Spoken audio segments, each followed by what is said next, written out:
Giza pyramids की निर्माण प्रक्रिया से लेकर हजारों साल पहले लिखी गई हायरोग्लिफिक्स तक, जिनमें मॉडर्न हेलीकॉप्टर्स और याट्स जैसी आकृतियां दिखाई देती हैं। इजिप्ट की धरती ऐसी रहस्यमयी कहानियों से भरी पड़ी है कि जिन्हें देखकर इंसानी समझ भी हैरान रह जाती है। कैरो से करीब 500 किलोमीटर दूर प्राचीन मिस्र के पुराने शहरों में से एक को अबाइडोस के नाम से जाना जाता है। इसके एक ओर 11 किलोमीटर दूर नील नदी बहती है, जबकि दूसरी ओर दूर दूर तक सिर्फ रेत ही रेत फैली हुई है। साल 1988 की बात है, जब एक तेज तूफानी आंधी के चलते रेत के नीचे से एक अजीबोगरीब चीज उभर कर बाहर आई।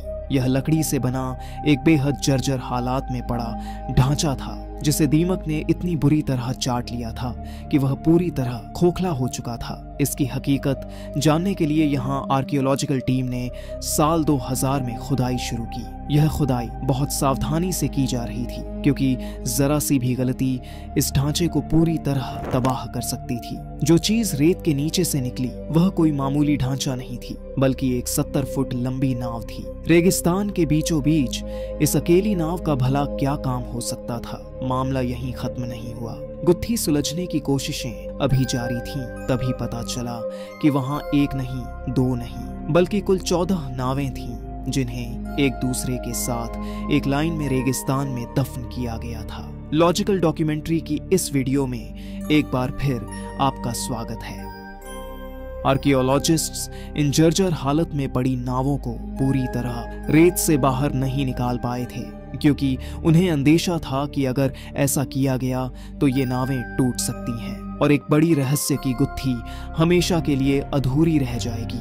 सिर्फ लकड़ी के कुछ सैंपल्स की मदद से वे यह पता लगाने में कामयाब हुए कि ये नावें करीब 5000 साल पुरानी हैं, यानी गीजा पिरामिड से भी 500 साल पुरानी। लेकिन यह अकेला जवाब इस रहस्य को सुलझाने के लिए काफी नहीं था। कुछ समय बाद लेटेस्ट सोनार स्कैनिंग तकनीक की मदद से अब आर्कियोलॉजिस्ट्स इस काबिल हो चुके थे कि बिना हाथ लगाए पूरे क्षेत्र का एक 3D मॉडल तैयार कर सकें। स्कैनिंग के बाद जो 3D मॉडल तैयार किया गया वह कुछ इस तरह दिखाई देता है। इसे इंसानी इतिहास में अब तक का सबसे पुराना बेड़ा माना जाता है। 60 से 70 फुट लंबी ये नावें, जिन्हें देखकर ऐसा लगता है कि इन्हें बड़ी सावधानी के साथ एक दूसरे के समानांतर खड़ा किया गया था। जिस जगह ये नावें रखी गई थीं, उसे देखकर सबसे पहला सवाल यही उठता है, क्या यह उस दौर में नील नदी का किनारा रहा होगा? मगर एक्सपर्ट्स ने इस संभावना को तुरंत खारिज कर दिया, क्योंकि अगर ये नावें नदी के किनारे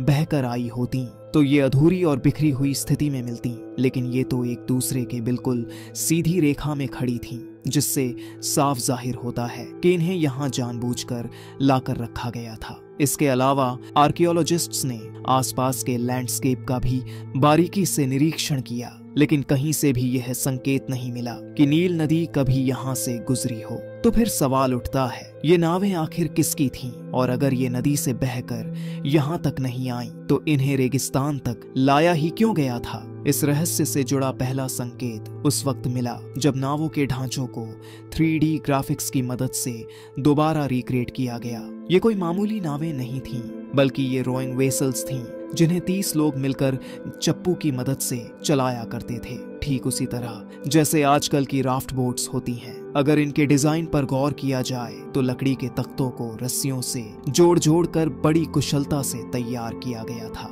आर्कियोलॉजिस्ट्स का कहना है कि ये उस दौर में बनने वाली आम नावों से काफी अलग और कहीं ज्यादा एडवांस्ड थीं। इन नावों में लकड़ी के तख्तों को खास एंगल पर काटकर लगाया गया था और देखने से ऐसा लगता है कि इन्हें सिर्फ खूबसूरती बढ़ाने के लिए इस तरह डिजाइन किया गया था। एंशिएंट इजिप्ट में सिर्फ एक ही व्यक्ति इस तरह की खास नावें रख सकता था, और वो था इजिप्ट का किंग, यानी फेरो। सिर्फ राजा के पास ही इतनी ताकत और साधन थे कि वह उस दौर की स्टेट ऑफ द आर्ट नावों को यूं ही रेगिस्तान में छोड़ दे। मगर सवाल यह है कि इन नावों को रेगिस्तान में क्यों दफनाया गया था? अबाइडोस नावों की मिस्ट्री को सुलझाने के लिए इजिप्टोलॉजिस्ट ने आसपास के इलाके की गहराई से छानबीन शुरू की। जिस जगह ये बेड़ा दफन था, उसके पास ही मिट्टी से बने एक विशाल और ध्वस्त ढांचे के अवशेष मौजूद थे। एक्सपर्ट्स का मानना है कि यह विशाल ढांचा प्राचीन मिस्र की इबादतगाह का हिस्सा लगता है। जहां लोग अपने देवता यानी फेरो की पूजा किया करते थे। यहाँ अक्सर धार्मिक अनुष्ठान और आयोजन भी हुआ करते थे, क्योंकि यहाँ से मिट्टी के ऐसे बर्तन भी मिले हैं जिनमें कभी भोजन और शराब भरी जाती थी। इन बर्तनों की कार्बन डेटिंग से भी यही संकेत मिला कि इन्हें उसी दौर में तैयार किया गया था जिस दौर में इन 14 नावों का निर्माण हुआ था। अब इजिप्टोलॉजिस्ट्स को पूरा यकीन हो गया था कि इन 14 नावों का इस ढांचे से जरूर कोई गहरा संबंध था। जब इन नावों का दोबारा बारीकी से निरीक्षण किया गया तो एक ऐसा सुराग मिला जो इस खोज में एक बड़े ब्रेक थ्रू का सबब बन गया। नावों के चारों ओर मिट्टी से बनी ईंटें पाई गईं। ये ईंटों की दीवारें बिल्कुल नावों के कर्व हिस्से के हिसाब से बनाई गई थीं, मानो इन्हें खास तौर पर इन नावों के लिए ही बनाया गया हो। ये दीवारें सिर्फ नावों के किनारों पर ही नहीं थीं, बल्कि उनके नीचे भी ऐसी ही ईंटें लगाई गई थीं। अब जब नावों के तीनों तरफ ईंटें लगाई गई थीं, तो यह अंदाजा लगाना गलत नहीं होगा कि इनके ऊपर भी ईंटें रखी गई होंगी जो समय के साथ गिरकर धूल में मिल चुकी थीं। जब 3D ग्राफिक्स की मदद से नावों के ऊपरी हिस्से पर भी ईंटें जोड़ी गईं, तो जो दृश्य उभरा वह चौंकाने वाला था। ये कुछ और नहीं बल्कि नावों के ताबूत थे।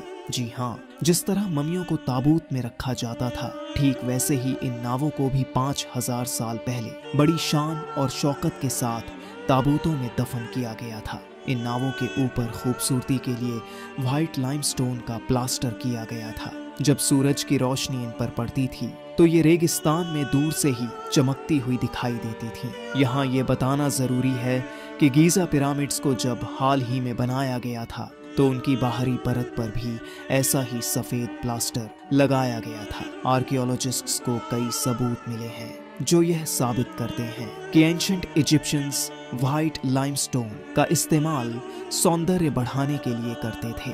व्हाइट लाइमस्टोन प्लास्टर के बाद पिरामिड्स भी रेगिस्तान में मोतियों की तरह चमकते थे। आर्कियोलॉजिस्ट्स अबाइडोस नावों की मिस्ट्री को कई सालों की मेहनत के बाद काफी हद तक सुलझा चुके थे। एक बात तो तय हो गई थी कि ये नावें नील नदी में बहकर यहाँ तक नहीं आई थीं। इनका एडवांस्ड डिजाइन इस बात की पुष्टि कर रहा था कि ये किसी प्राचीन मिस्री राजा यानी फरो की संपत्ति थी और इन्हें बड़ी सावधानी से ईंटों के ताबूतों में रखकर सुरक्षित किया गया था। अब बस आखिरी सवाल का जवाब ढूंढना बाकी था। इन नावों को ताबूत में रखा ही क्यों गया था? इसका जवाब सिर्फ 1.5 किलोमीटर दूर रेगिस्तान में स्थित एक एंशिएंट इजिप्ट राजा की टूम में छिपा था। आश्चर्य की बात यह थी कि यह टूम भी उसी समय बनाई गई थी जब ये नावें और पूजा स्थलों के अंदर मौजूद बर्तन बनाए गए थे। इस टॉम्ब में सिर्फ फिरौन की मम्मी ही नहीं रखी गई थी, बल्कि इन छोटे छोटे बॉक्सेस में फिरौन के करीबी साथियों को भी